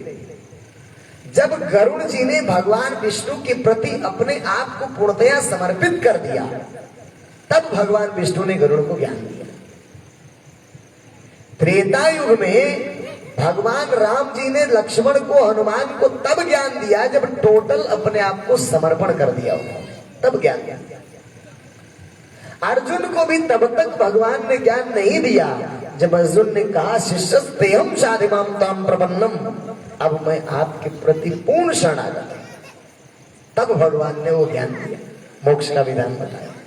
उसी प्रकार वर्तमान अवतार को जान करके और उसकी भक्ति सेवा में आपको लगना होगा, तब जाकर वो मोक्ष वाला लाभ मिलेगा। भगवान ने अपने धाम को बनाया है। कल की अवतार भगवान सदानंद ने अपने पंच धामों को घोषित किया है। 5 ऐसे धाम उन्होंने बनाए हैं जहां पर उन्होंने कहा कि यदि यहां भक्ति सेवा करते हुए जीव शरीर छोड़ेगा तो मोक्ष को प्राप्त होगा। यदि उस भगवत क्षेत्र में रहते हुए जीवात्मा देह का त्याग करेगा तो सीधा मोक्ष को प्राप्त होगा। उन 5 धाम कौन कौन से हैं? एक तो पुरुषोत्तम धाम आश्रम बाराबंकी, हरिद्वार आश्रम आगरा में, परम धाम आश्रम, भगवत धाम आश्रम सिद्धार्थनगर, और वाराणसी रोहनिया में जो है आपका मोक्षदाता धाम आश्रम। इन धामों में भगवान की भक्ति सेवा करते हुए जो शरीर का त्याग करेगा, निसंदेह वह मोक्ष की प्राप्ति करेगा। ये भगवान का विधान है। वर्तमान में यदि आपको मोक्ष चाहिए, मुक्ति चाहिए, मोक्ष चाहिए, तो वर्तमान अवतार के प्रति समर्पित शरणागत होकर के उसके बनाए गए उस क्षेत्र में आपको रहना पड़ेगा, तब मोक्ष मिलेगा। ऐसे ही नहीं, जैसे उदाहरण समझिए, जैसे दूतावास होता है ना, दूतावास, विदेश का दूतावास आपके दिल्ली में है, जैसे मान लीजिए अमेरिका का दूतावास। तो दूतावास की विशेषता क्या है कि दूतावास का जितना एरिया है अमेरिका का दूतावास, उस पर भारत का कानून नहीं चलेगा, जबकि है भारत में। उस दूतावास के एरिया पर भारत का कानून नहीं चलता है। वो जिस देश का दूतावास होगा वहां का कानून चलेगा वहां। लेकिन उस दूतावास की व्यवस्था भारत सरकार देगी, क्योंकि भारत में है वो दूतावास। बात समझ में आई? यानी भारत देश में अमेरिका का दूतावास है तो नियम कानून तो अमेरिका का चलेगा उतने दूतावास पर, लेकिन व्यवस्था सब भारत सरकार देगी। ठीक उसी प्रकार भगवान ने इसी माया क्षेत्र में, जो धरती है, सृष्टि है, इसमें अपना भगवत क्षेत्र स्थित स्थापित किया उन्होंने। और वह भगवत क्षेत्र क्या है? वो माया का क्षेत्र नहीं है, वो माया के क्षेत्र में ही भगवत क्षेत्र है। उस भगवत क्षेत्र में जब आप अपने आप को रखेंगे तो वहां पर माया का कानून नहीं लागू होगा। यानी जन्म और मरण के चक्कर में आप नहीं जाएंगे। जब शरीर छोड़ेंगे, जब देह का त्याग करेंगे, आप शरीर को छोड़ेंगे, इस शरीर से जीव निकलेगा, तो आप नरक नहीं जाएंगे, स्वर्ग नहीं जाएंगे, ब्रह्मलोक नहीं जाएंगे, सीधा अमरलोक जाएंगे, परम धाम जाएंगे। तो वो भगवान का दूतावास है। होता क्या है? जैसे आपके ऊपर कर्म का बंधन कब लागू होता है? गौर से समझिए। स्वार्थ में कर्म का बंधन लागू होता है। स्वार्थ माने आप किसके लिए काम कर रहे हैं, आप किसके लिए कमा रहे हैं, आप सुबह से शाम तक आप किसके लिए कुछ करते हैं? किसके लिए? अपने परिवार के लिए ना। क्यों?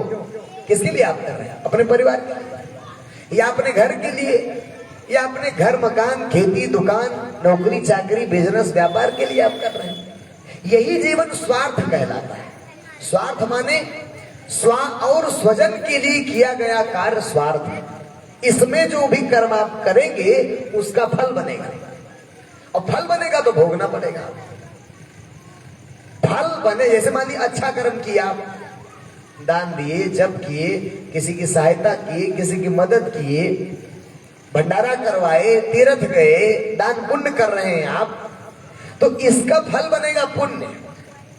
पुण्य बनेगा तो आपको भोगना पड़ेगा स्वर्ग जाकर, फिर आप इसी मृत्युलोक में आओ। यानी अच्छे कर्म करके भी आप मुक्त नहीं हो सकते। बुरा कर्म करोगे तो फल बनेगा पाप, उसको नरक भोगना पड़ेगा। अच्छा करोगे बनेगा पुण्य, उसको स्वर्ग भोगना पड़ेगा। यानी कर्म के फल से मुक्ति नहीं हो सकती है। इसलिए ये मैं और मेरा को छोड़ना पड़ेगा। मैं मेरा माने जो घर है, परिवार है, बीवी है, बच्चे हैं, नौकरी है, चाकरी है, बिजनेस है, व्यापार है, ये जिसको माया कहते हैं, जिसको स्वार्थ वाला जीवन कहते हैं, इसको त्यागना पड़ेगा। जब इसको छोड़ देंगे और शिष्यस्तेहम साधिमांतम प्रपन्नम, भगवान के शरणागत आप हो जाएंगे। भगवान ने क्या कहा? अर्जुन से ही तो भगवान ने कहा कि हे अर्जुन, सर्वधर्मान् परित्यज्य मामेकं शरणं व्रज, अहं त्वा सर्वपापेभ्यो मोक्षयिष्यामि मा शुचः। सब कुछ छोड़ो। यदि मोक्ष चाहिए तो, पत्नी, बच्चे, घर परिवार, बीवी बच्चा चाहिए तो फिर जरूरत नहीं है, फिर तो कर। मोक्ष अगर चाहिए और नरक चाहिए तो जो कर रहे हो पर्याप्त है आपको नरक ले जाने के लिए। अगर नरक चाहिए तो जो आप कर रहे हैं वो आपको नरक ले जाने के लिए पर्याप्त, करते रहो। लेकिन यदि मोक्ष चाहिए तो माम एकम शरणम व्रज, केवल मेरी शरण में आना होगा। जब मेरी शरण में आ जाओगे तो लाभ क्या होगा? गौर से समझिए। भगवान ने कहा जब मेरी शरण में तुम आ जाओगे तो जो तुम्हारे शरीर से कर्म होगा, क्योंकि अब तुम अपने लिए कुछ नहीं करोगे, क्यों? क्योंकि अपना नाम का चीज सब छोड़ दिए तुम। तो अब जो तुम्हारे शरीर से कर्म होगा वो परमार्थ होगा। भाई ना तो अपने बच्चे के लिए करोगे, अपना पत्नी के लिए, रह ही नहीं गया कुछ, सब कुछ छोड़ दी। माम एकम शरणम व्रज। तो जो आपके शरीर से अब कर्म होगा वो स्वार्थ वाला नहीं होगा, अब परमार्थ वाला। तो जब कर्म परमार्थ का होगा तो परमार्थ का फिर फल नहीं बनता है। कितनी बड़ी छूट भगवान के शरणागति में भगवान ने दिया। भगवान कह रहे यस्य नाहं कृतो भावा बुद्धिर्यस्य न लिप्यते हत्वापि साइमां लोका न हन्ति न निबध्यति। देखिए कितनी बड़ी छूट। अर्जुन ने कहा कि बताइए ये हमारे सामने जो खड़े हैं लोग, गौर से समझिए इस उदाहरण को। ये हमारे सामने हमारे दादाजी खड़े हैं, हमारे गुरु खड़े हैं, हमारे कुल गुरु खड़े हैं, हमारा भाई खड़ा है, सारे हमारे बंधु बांधव हमारे सामने विवक्ष बनकर खड़े हैं। और एक तो ब्राह्मण और हमारे गुरु जी ब्राह्मण और दूसरे गुरु, इनको अगर हम मारेंगे तो हमको तो नरकों में जगह नहीं मिलेगा। गौर से समझिए उदाहरण। जब अर्जुन ने ये बात कहा कि ये तो हमारे बंधु बांधव हैं, हमारे गुरु भी खड़े हैं, द्रोणाचार्य, जिन्होंने हमको शिक्षा दी, ऊपर से ब्राह्मण, एक तो ब्रह्म हत्या का पाप हमको लगेगा इनको मारेंगे, दूसरे हमारे गुरु हैं। और जब इतना पाप हमको लगेगा तो ये मारने से इतना भयंकर पाप कितने वर्षों तक तो हमको नरकों में सड़ना पड़ेगा, लगता ही। अब देखिए भगवान क्या कह रहे हैं। भगवान कह रहे हे अर्जुन, यदि तुम अपने लिए करते, इसको तुम अपने लिए करते, तुम क्रोध में आकर इनको मार देते, तब तुम्हारे ऊपर पाप लगता। लेकिन क्योंकि अब तुम मुझे सब कुछ समर्पित कर चुके हो, इसलिए अब तुम नहीं कर, हम कह रहे हैं कि हम मारो। तो अब हमारे आदेश पर तुम मारोगे ना। बात समझ, दोनों में अंतर है कि नहीं? एक तो हम खुद मारे तो हम खुद मारेंगे तो हमको पाप लगेगा। लेकिन भगवान क्या कह रहे, यस्य नाहं कृतो भावा बुद्धिर यस्य न लिप्यते, जिसकी बुद्धि सांसारिकता में लिपायमान नहीं है, यानी तुम अपने लिए तो मार नहीं रहे हो इनको, हम कह रहे हैं क्योंकि हम परमात्मा, तो हम कह रहे हैं कि इनको मारो, इसलिए इतना ही नहीं, ये तो बहुत कम है। यदि तुम तीनों लोगों की हत्या कर दोगे, यदि तुम एक नहीं, दो नहीं, चार नहीं, तीनों लोगों की हत्या कर दो भावा बुद्धिर यस्य न लिप्यते हत्वापि सा इमाम लोका, तीनों लोगों की हत्या अगर तुम कर दोगे तो भी तुम हत्यारा नहीं हो, और ना ही तुम्हारे ऊपर कोई पाप लगेगा, न निबद्धति, ना ही कर्म का बंधन तुमको बांध पाएगा। बात समझ में आ रही है? भगवान कह रहे क्योंकि अब तुम मुझे टोटल सरेंडर हो गए, समर्पित हो गए, इसलिए तुम एक नहीं संपूर्ण लोगों की हत्या कर दोगे तो भी तुम्हारे ऊपर पाप नहीं लगेगा। कितना बड़ा छूट है समर्पण में। लेकिन कब? जब समर्पण कर दोगे तब। अगर तुम अपने लिए कर रहे हो या अपने जनों के लिए कर रहे हो, घर परिवार नौकरी चाकरी के लिए कर रहे हो, पत्नी के लिए कर रहे हो, बच्चों के लिए अपने कर रहे हो, पोतों के लिए अपने कर रहे हो, तब कर्म का बंधन लागू होगा। यही तो कर्म का रहस्य है। भगवान कृष्ण कह रहे हैं कि अपि चेदसि पापेभ्यः और सर्वेभ्यः पापकृत्तमा सर्वं ज्ञानप्लवेनैव औभ्रजिनं सन्तरिष्यसि। देखिए भगवान कृष्ण अर्जुन से कह रहे हैं कि हे अर्जुन, अगर इस संसार में कोई सबसे बड़ा पापी है, पाप करने वाला है, और तुम उससे भी अधिक पापी हो, देखिए यदि संसार में कोई सबसे बड़ा पापी पहले खोज के लाओ, और अगर उस पापी से भी तुम ज्यादा पाप करने वाले हो तो भी सर्वम ज्ञान प्लवैनैव भ्रजनम सन्तरिष्यसि, इस ज्ञान रूपी नौका में बैठकर तुम भवसागर से पार हो जाओ। क्या समझे?